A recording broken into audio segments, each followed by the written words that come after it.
আজকে কুলের আচার বানাচ্ছি, সেই জন্য এখানে 2 কিলো কুল নিয়ে নিয়েছি। এটা আমি ভালোভাবে ধুয়ে নুন মাখিয়ে রেখে দিয়েছিলাম।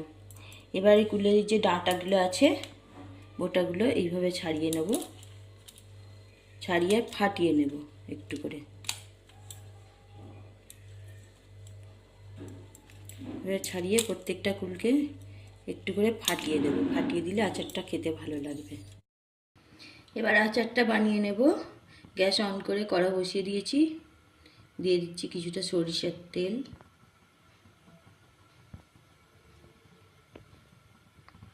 দিয়ে দেবো শুকনো লঙ্কা, তেজপাতা,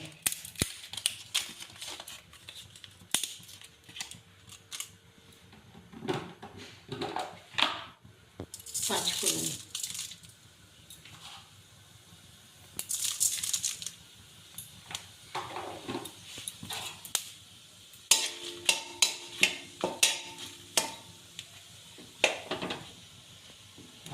ভাজা হয়ে গেছে। এর মধ্যে দিয়ে দিচ্ছি একটু হলুদ গুঁড়ো। এবার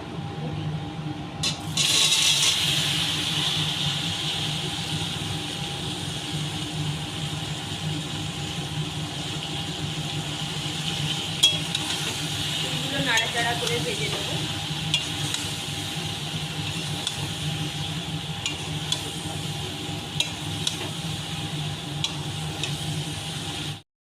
নাড়াচাড়া করে ভেজে নিয়েছি। এবার এর মধ্যে দিয়ে দেবো আখের দুধ। এখানে আমি 2 কিলো ফুলের জন্য নিয়েছি 1.5 কিলো।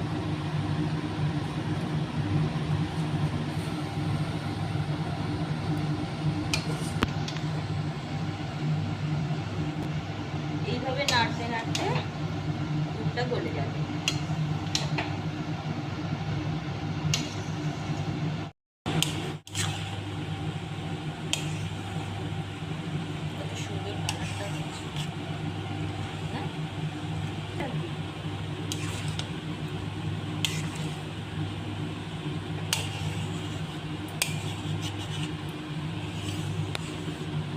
গলে গেছে, এইভাবে নাড়তে হবে।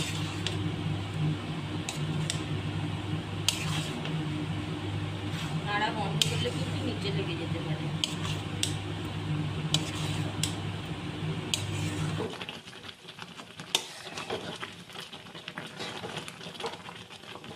অনেকটাই পাকটা হয়ে গেছে, আরো কিছুক্ষণ এটা জাল দিতে হবে।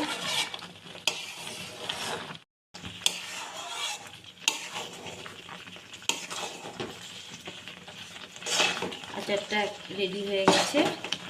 এবার আমি গ্যাসটা অফ করে দেব।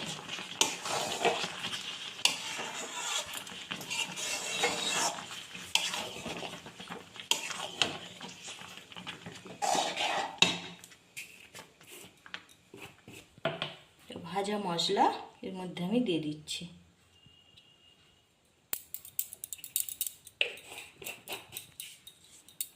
মশলাটা দিলে আচারের টেস্ট বেড়ে যাবে, সেন্টটা খুব সুন্দর হবে। জিরে, পাঁচফোড়ন, শুকনো লঙ্কা, তেজপাতা সব শুকনো খোলায় ভেজে গুঁড়িয়ে রেখেছিলাম।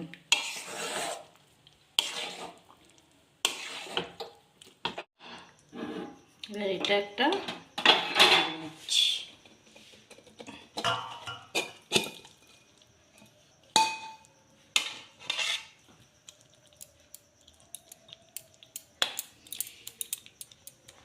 এটা একদিন রোদ্দুরে দেবো, তারপরে